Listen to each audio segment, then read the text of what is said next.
What is up, binge watchers, most especially to the Money Heist fans out there, because today's video will be finally talking about the much anticipated Part 5 of the Spanish crime drama heist called La Casa de Papel, created by Pina. This is going to be a non-spoiler and spoiler review because I need to talk about that ending, but don't you worry guys, I'll be putting somewhere here the timestamp where I start to ramble about spoilers so you guys won't be spoiled. And to give you guys a quick recap, basically Part 5 starts where Part 4 ends. El Profesor and his gang of thieves are still stuck on the Bank of Spain for the third season now. Unfortunately, one of the fan favorites last season, Nairobi, is still dead. However, they are able to retrieve Lisbon here, aka Mrs. Professor, from the police custody. On the other hand, former member of the police task force, Sierra, has now found the hidden location of the professor. She holds him at gunpoint, and unfortunately, the rest of the gang here are left with no choice but to fend for themselves and to face their biggest threat yet, which is the military army without the guidance of El Profesor. This is the final season. First 5 episodes are now available to stream, and the second half will be available to stream this December. So all bets are off, anyone can die.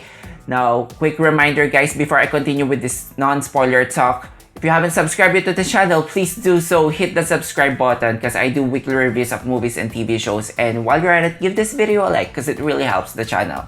Now, I'm sure if you're going to watch this review, you're probably watching Money Heist and you're pretty much acclimated to the Money Heist formula, and that involves a lot of transitions from the past and the present events, shifting perspectives, and cutting the momentum back, and then just to revisit the character backstories, those phases where they're just planning all the heist.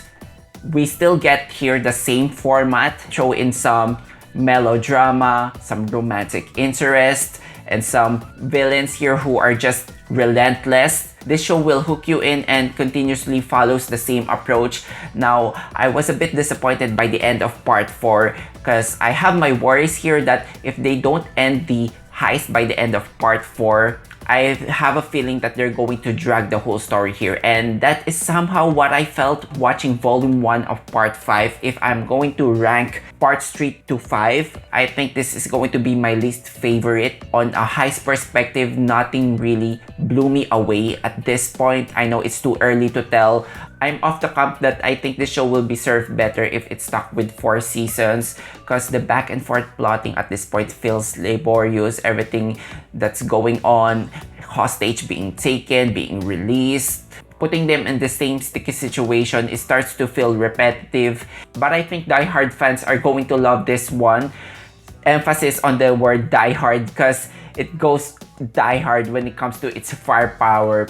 Bullets are being fired left and right, grenades are being thrown, and most of the time the targets are being missed. It's like the director is just having a fun time. This is the most explosive season yet, and we expect nothing less because this show wants to go out in a bang, and it's what the fans want, and it's what the showrunners are going to deliver. Now, this show is not free from any flaws or loopholes. It's one of those shows that requires suspension of disbelief. A lot of action sequences have continued to defy the laws of physics, and they just literally turned this whole bank into a war zone. I'm just surprised how this bank remains to be standing by the end of Part 1 because, man, it's in pieces. It's so much tattered, it's so much damage. Now, another thing that this show excels is the characters. This is the best part of the show for me because it's able to take these great characters, switch them from protagonists to anti-heroes seamlessly. Just looking back at the previous season, Raquel Morillo as the lead investigator of the robbery, then by the end of Part 2, she has completely fallen in love with the professor that she joins the next heist on Part 3. So this changing perspectives of who's the villain or who's the anti-hero is what this show does so effectively. And by the beginning of Part 4, if you can remember, the professor here tried to change the public perception here by painting them as more likable, by showering those money, and now they have gained the public favor. By Part 5, I would say that if there's going to be lesser of the two evils, I think the show succeeded at that point, that you're going to root more for the robbers here as opposed to this fascist authoritarians who are just willing to bend the rules and fabricate truths to the expense of the lives of the hostages. The lead investigator Tamayo has clearly shown an intention that he will go whatever it takes to capture these robbers, and I felt like it gets to a point now where the hostages feels like a secondary objective right now, and the goal that they're trying to take with them starts to feel irrelevant. It's all about who's going to win at this point, who's going to win the war, the underdog robbers versus the fascist authoritarians. By the way, I started to talk about spoilers right now, so if you're not caught up to the latest episode, pause this video and get back to me later, or maybe you don't care, so just proceed at your own risk. Now, I want to talk about Berlin because this is a character that already died at season 2, and Money Heist keeps bringing him back because he's a fan favorite apparently, and the writers just love this character. And this season, he has his own arc from the past, and we get to see a different side of him because I have no idea that this guy has his own child. You get to see his twisted style of parenting, but his son here has a post-degree on cybersecurity and electronical engineering, so hopefully that will play a role. Maybe that will be the backup plan of the professor, because at this point that story arc is still not getting tied to the present, so I'm really expecting that this character will pop up in the present timeline. There's also a heist here that reminds me of Lupin because of the setting, which is in France. But now let's jump to the character of Sierra, because I have a lot of nitpicking to do for this character. I feel like the writers should have think through more of her motivations and her decisions, because I'm just baffled at what this character does. She's just unbelievable the way she pulled off all those crazy things that she did for a pregnant woman. Back in part 3, I'm giving a pass for this character that she's already pregnant. She's putting herself in such a center of stressful situation by being the lead investigator, but by the end of part 4, when she starts going after the professor, personally infiltrating his base just by herself, because she's a mother and she's supposed to look after the well-being of her child, but she only comes to her senses here.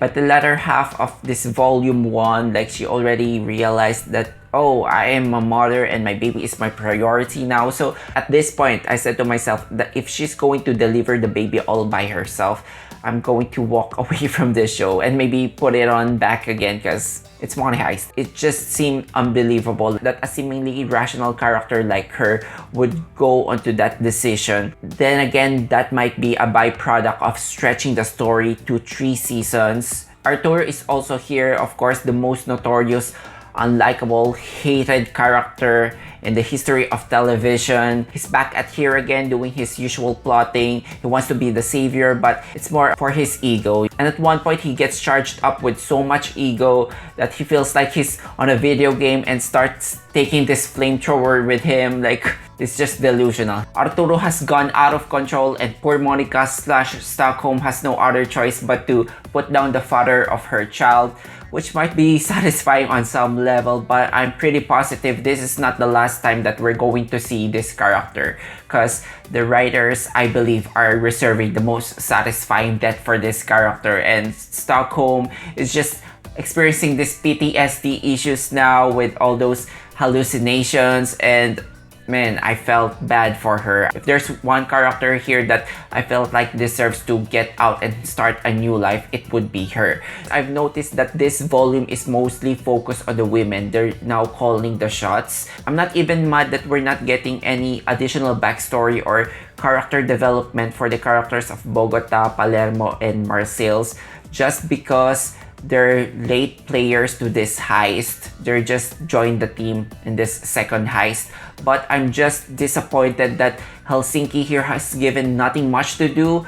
There's an interesting dynamic between Nairobi and Helsinki in the past seasons, and I like how their relationship is able to just accentuate this physically imposing character that somehow has this emotionally vulnerable inside.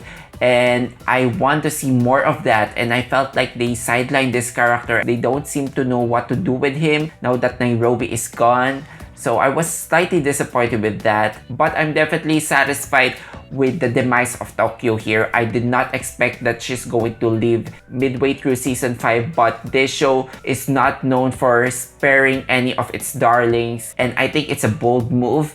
Especially we have this ongoing theory that Tokyo is going to be the last remaining survivor because she's the narrator of the show. Well, that doesn't really age well. But this volume alone, we get a full story of Tokyo, and I felt like her story has now been told. Like in part 1 where she's running away from this previous robbery, her former lover died in the process. We get to see their story here, not in full in flashbacks, but is still impactful to make a statement that Tokyo here has lived 2 lives. One with her lover Renee and then the other with Rio. And I also like that she is able to take down Gandia, because that's the only fitting way to make this last minute surprise that you thought that she's going to end that way.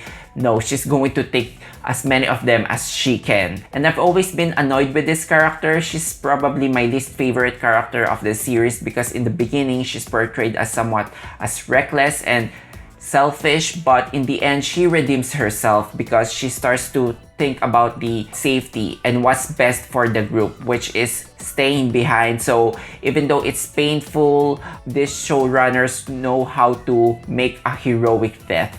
Anyway, I'm not too sad because this is a show that loves to bring back its dead characters via flashbacks. So I'm pretty sure that when we get to the story of Professor, we're going to get a lot of flashbacks of him in Tokyo.